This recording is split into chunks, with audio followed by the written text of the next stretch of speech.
ఓం శ్రీ గురుభ్యో నమః. ఓం శ్రీమాత్రే నమః. నాగపురాణం 14వ అధ్యాయం. విప్రుని పుత్ర ప్రాప్తి. ఘృత్రనమద మహర్షిని చూసి జహ్నముని ఇట్లనెను.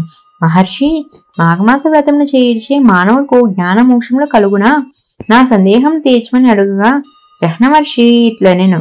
జహ్నముని, వినుము. మాఘమాస వ్రతమును ఆచరించుటచే ప్రాణికి ఇహలోక సుఖములు పరలోక సుఖములు కలుగును. వారి కష్టములు తీరును. అందుచే సంతుష్టుడైన మానవుడింకనూ హరిప్రీతికరములగు వ్రతములను ఆచరించి జ్ఞాని అయి సత్కరములను ఆచరించి ముక్తి నొందును. అట్టి కథనొక దానిని చెప్పుదును, వినుమని ఇట్లా పలికెను. పూర్వము గంగా తీరమున బ్రాహ్మణుడు ఒకడుండేవాడు. అతడు వేదాంగములను చదివినవాడు, ఉత్తమశీలుడు, ఆచారవంతుడు, నీతి దయ జ్ఞానము ఇంద్రియ జయము కలిగినవాడు.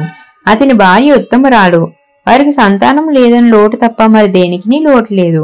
పుత్రుడు లేరని విచారపడుచున్న బ్రాహ్మణుడు ఒకనాడు భార్యతో, గుణవంతుడైన పుత్రుడు ఒక్కడైనను మనకు కలగలేదు. అట్టి పుత్రుడు ఒకడున్నను మన వంశమునకు మనకు సద్గతులు కలుగునాయని విచారపడెను. అప్పుడు ఆమె, నాదా, నీవు తగిన పూజను చేయలేదేమో, అందువలన మనకు సంతానం కలగలేదనుకొందును అని సమాధానం ఇచ్చెను. అప్పుడు ఆ బ్రాహ్మణుడు, ప్రియా, కష్టతరమైన తపమును ఆచరించి అయినను శ్రీమన్నారాయణుని సంతుష్టిపరచదను, పుత్రవరమును కోరుదునని చెప్పాను.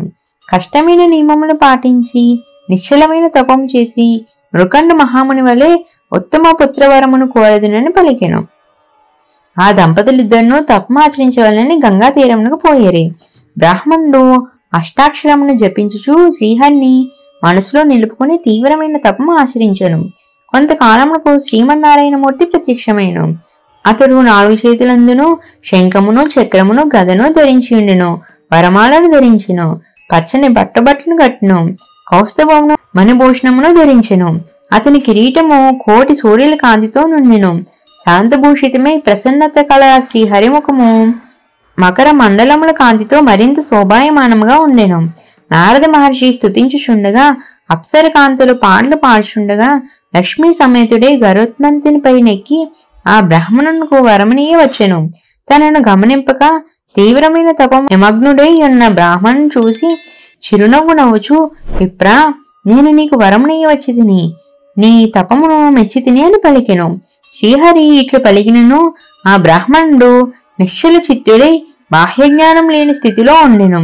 ఇట్లు బాహ్య ప్రపంచమును మరచి నిశ్చల చిత్తముతో బాహ్యజ్ఞానం లేని స్థితిలో ఉండెను. ఇట్లు బాహ్య ప్రపంచమును మరచి నిశ్చల చిత్తముతో అతడు చేయి తపము భగవంతుడికి శ్రీహరికి మరింత ప్రీతి కలిగించెను. అతనికి ఎట్టి వరమునైనను ఇయ్యవలనని నిశ్చయించెను. వాని మనస్సు బాహ్య ప్రపంచమునకు మరలినట్లు చేసెను. మనస్సు చెదరగా ఆ బ్రాహ్మణుడు కారణమేమని కళ్ళు తెరిచెను. తన మనసులో నిలిచిన శ్రీమన్నారాయణుడే ఎదుట నిలిచి ఉండటను గుర్తించెను. ప్రసన్నమూర్తిని చూచెను. జహ్నుముని ఆ బ్రాహ్మణుడు అష్టోత్తర శతనామములతో శ్రీహరిని స్తుతించి ఆనంద పరవశుడై నమస్కరించుచు నిలిచి ఉండెను. భగవంతుడు వరమును కోరుకోమనెను. శ్రీహరి మాటలను విని ఆ విప్రుడు, స్వామి, నీ పదముని యందు నాకు నిశ్చలమైన భక్తినిమ్ము. ఇహలోకమున పరలోకమున సద్గతికి కారణమైన పుత్ర సంతానమునిచ్చి నాకు ముక్తి నొసగమని కోరెను. శ్రీహరి, నీవు కోరినట్లే వరమునిచ్చితిని. నీవు చెప్పిన ఈ అష్టోత్తర శతనామ స్తోత్రమును చదివిన వారికి నేను శీఘ్రముగా ప్రసన్ననవుతునని పలికి అంతర్ధానం అయ్యెను. బ్రాహ్మణుడు సంతసించుచు తన ఇంటికి చేరెను. కొంతకాలమునకు వాని భార్య గర్భవతి అయ్యెను. కుమారుడు కలిగెను. పుత్రుడు కలిగినందుకు ఆ బ్రాహ్మణుడు మిక్కిలి ఆనందించెను. కొంతకాలమునకు నారద మహర్షి వాని ఇంటికి వచ్చెను. బాలుని చూచి, వీని ఆయుర్దాయము 12 సంవత్సరములని చెప్పెను. తన దారిన తాను పోయెను. ఆ బ్రాహ్మణుడు నారదుని మాటలను తలుచుకుని విచారమగ్నుడయ్యెను. వాని భార్య బాలుని ఒడిలో కూర్చుండబెట్టుకుని వానిని నిమురుచు కన్నీరు కాచుచు నిట్టూర్పులు వసించుచుండెను. విచారవదనంతో ఆహారం తీసుకొనక విచారించుచుండెను. నాదా, నీవు తీవ్ర తపమునర్చి వరముగా నీ పుత్రుని పొందితిని. చంద్రుని వలె సంతాపను కలిగించు నీ కుమారుడు 12 సంవత్సరములు జీవించి విద్యాభ్యాసం చేయుచు మరణించును కదా. నేను నీ పుత్రశోకం నెట్లు సహింపగలను అని భర్తతో పలికెను. ఆ విప్రుడును భార్య మాటలను విని బాధపడుచు ఆమె నోదార్చి నిశ్చయించును. ఆమె నోరడించుచు ఇట్లనెను, ప్రియా, దుఃఖింపకము. దుఃఖము శరీరమును బాధించును. నీ దుఃఖమునకు తగిన కారణం లేదనుకొందును. మృత్యువు తప్పనిది, అది ఎవరినీ విడవదు. మన పుత్రుడు 13వ ఏట మృతి నందునని ఇప్పుడు దుఃఖించుచుంటివా? నీకును నాకును ఎప్పటికైనా మృత్యువు తప్పదు. మన పుత్రుడు మనము మరణించిన తర్వాత అయినా మరణింపక తప్పదు కదా. మరి ముందు వెనుకల వయసులకు కలదు కానీ మృత్యువునకు లేదు. కావున నీవు శోకింపకము, జరగవలసినది జరగక తప్పదు. అట్టిచో నీకు విచారమేలా? నీవు దుఃఖించినను కానున్నది కాకమానదు. అనగా నీ శోకము నిష్ప్రయోజనము.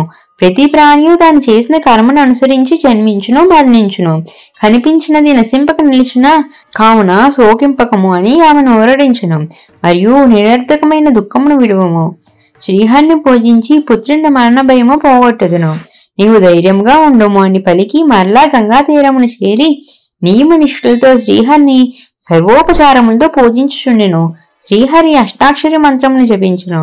శ్రీహరి వారి నిశ్చల భక్తికి ప్రీతి చెంది ప్రత్యక్షమైన బ్రాహ్మణుడు శ్రీమన్నారాయణకు సాష్టాంగ నమస్కారం చేసి నిలిచి ఉండెను. ఇంతటితో మాఘపురాణం 14వ అధ్యాయం సంపూర్ణము. ఇంకా మరెన్నో పురాణాలు, ఇతిహాసాలు తెలుసుకోవడం కోసం మా ఛానల్ని సబ్స్క్రైబ్ చేసుకోండి.